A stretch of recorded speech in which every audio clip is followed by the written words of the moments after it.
Hello दोस्तों, स्वागत है आपका उमा मोटिवेशन में और मैं हूं आपकी दोस्त उमा।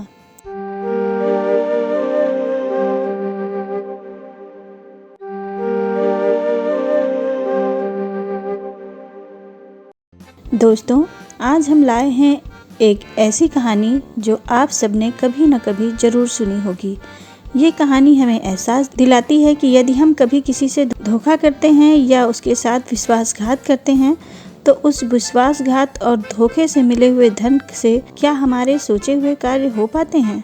कहानी पूरी ज़रूर देखिए और सुनिएगा ताकि हम कहानी में क्या कहना चाहते हैं आप समझ पाएँ। तो चलिए शुरू करते हैं आज की मोटिवेशनल कहानी। बहुत समय पहले की बात है। एक गांव में एक किसान, उसकी पत्नी और उसके 2 बेटे रहते थे। बड़ा बेटा 16 वर्ष का तथा छोटा बेटा 10 वर्ष का हो गया था। खेती की अच्छी जमीन थी और उनके पास फलों का बगीचा भी था। खेती और बाग के से आमदनी अच्छी हो जाती थी। सब कुछ बिल्कुल ठीक चल रहा था। पर मुसीबत कहाँ बताकर आती है।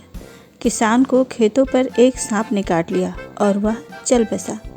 किसान की पत्नी अपने पति की मौत का गम सह नहीं पा रही थी और बीमार रहने लगी थी। धीरे धीरे वह कमज़ोर होती गई और एक दिन उसका भी आखिरी समय आ गया। मरते वक्त उसने अपने बड़े बेटे के हाथ में छोटे बेटे का हाथ देकर कहा कि आज से इसकी जिम्मेदारी तुम्हारी। आज से तुम ही इसके माँ बाप हो। तुम इसका ध्यान रखोगे, मुझे ऐसा वचन दो। बड़े बेटे ने वादा किया कि वह ऐसा ही करेगा। इतना सुनते ही माँ ने दम तोड़ दिया। घर की जिम्मेदारी बड़े बेटे पर आ गई। बड़े बेटे ने सब कुछ धीरे धीरे संभाल भी लिया। धीरे धीरे अपनी कड़ी मेहनत के बल पर उसने और भी तरक्की कर ली। फिर बड़े भाई ने शादी भी कर ली। छोटा भाई अब बड़ा हो गया था। सब सही चल रहा था, पर अचानक फिर छोटा भाई बीमार रहने लगा। उसे गांव के वैद्य को दिखाया गया। उन्होंने दवाई दी, पर दवा का कोई असर नहीं हुआ। धीरे धीरे छोटे भाई की तबीयत और बिगड़ने लगी। तब वैद्य ने कहा कि छोटे भाई को शहर ले जाकर दिखाओ, शायद वहाँ की दवा का असर हो जाए और छोटा भाई ठीक हो जाए। पर बड़े भाई की पत्नी ने अपने पति को अकेले में ले जाकर कहा कि देखो, यहीं पर इलाज कराओ। शहर ले जाओगे तो काफ़ी खर्च होगा। तुमने कितनी मेहनत से सब संभाला है, अब क्या इसके इलाज में ही लुटा दोगे? कल को हमारे बच्चे बड़े होंगे, उनके लिए भी तो सोचना होगा। पत्नी की बात पति की समझ में आ गई। वह छोटे भाई के इलाज में अब टालमटोल करने लगा। वह भी अब सोचने लगा कि यह छोटा भाई ठीक हो गया तो ठीक, नहीं तो उसके हिस्से की ज़मीन जायदाद भी मेरी हो जाएगी और वही जायदाद कल को हमारे बच्चों के काम आएगी। अब उसे छोटे भाई की बीमारी की कोई चिंता न थी। फिर कुछ दिन और बीत गए। छोटे भाई की हालत अब काफ़ी ख़राब हो चुकी थी। बस ऐसा लगता था कि जीवन की बस कुछ ही सांसें शेष रह गई हों। और एक दिन ऐसा भी आ गया जब बीमारी से तड़प तड़प कर छोटे भाई ने दम तोड़ दिया। आसपास के लोग बातें करते रहे। यदि बड़ा भाई चाहता तो छोटे भाई का ठीक से इलाज करा सकता था, पर वह ज़मीन जायदाद भी अपनों को पराया बना देती है। अब तो छोटे भाई की ज़मीन भी बड़े भाई की हो जाएगी। छोटे की मौत से बड़े का फ़ायदा ही हुआ है। समय बीतता रहा। बड़े भाई के अब 3 बच्चे हो गए थे। सबसे बड़ा बेटा, एक बेटी और फिर उससे सबसे छोटा बेटा। छोटा बेटा इतना सुंदर और प्यारा था कि एक नज़र देखने पर चेहरे से नज़र नहीं हटनी थी। बिल्कुल कान्हा का रूप नज़र आता था उसमें। बड़े भाई को अपने सभी बच्चों से प्यार था, पर छोटे से कुछ अलग ही लगाव था। छोटा बेटा भी हर वक्त अपने पिता के आसपास ही घूमता रहता। बड़ा भाई जहाँ भी जाता, छोटे बेटे को अपने कंधे पर बैठा कर ले जाता। अब उसके जीवन में बस खुशियाँ ही खुशियाँ थीं। सब कुछ बहुत अच्छा चल रहा था। बच्चे बड़े भी हो रहे थे। अब बड़ा बेटा 12 वर्ष का और बेटी 10 वर्ष की थी तथा छोटा बेटा 8 वर्ष का हो गया था।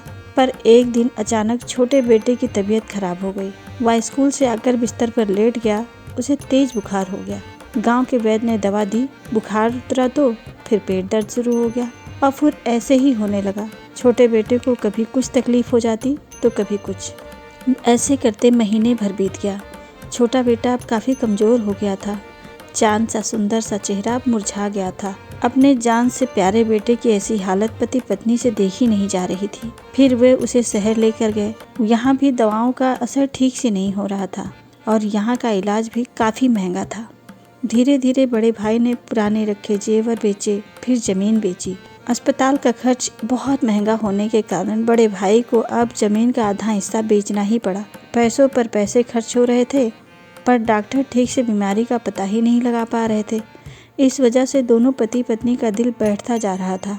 रात दिन ईश्वर से दुआ करते कि एक बार उनका बच्चा बस ठीक हो जाए, लेकिन ऐसा हो नहीं पाया। और एक दिन डॉक्टरों ने जवाब दे दिया कि आप अपने बच्चे को घर ले जाएं, अब इसके पास ज़्यादा वक्त नहीं है, कभी भी कुछ भी हो सकता है।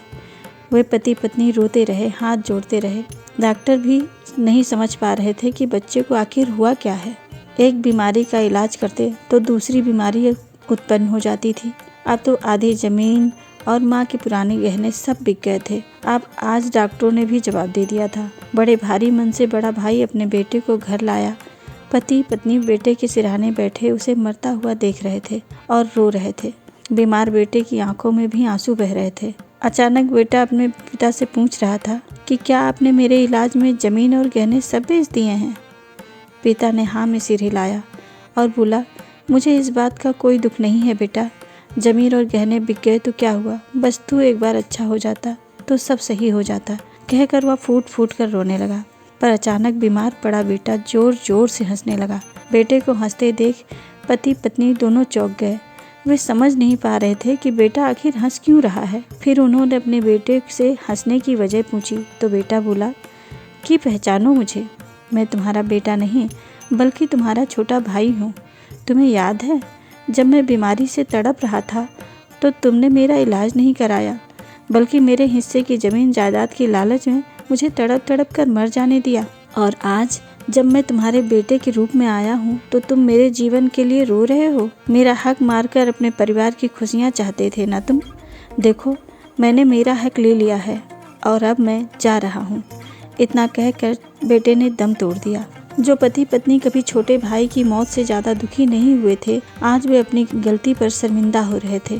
पर क्या करते, अब वे चाह कर भी कुछ नहीं कर सकते थे सिवाय पछताने और रोने के अलावा।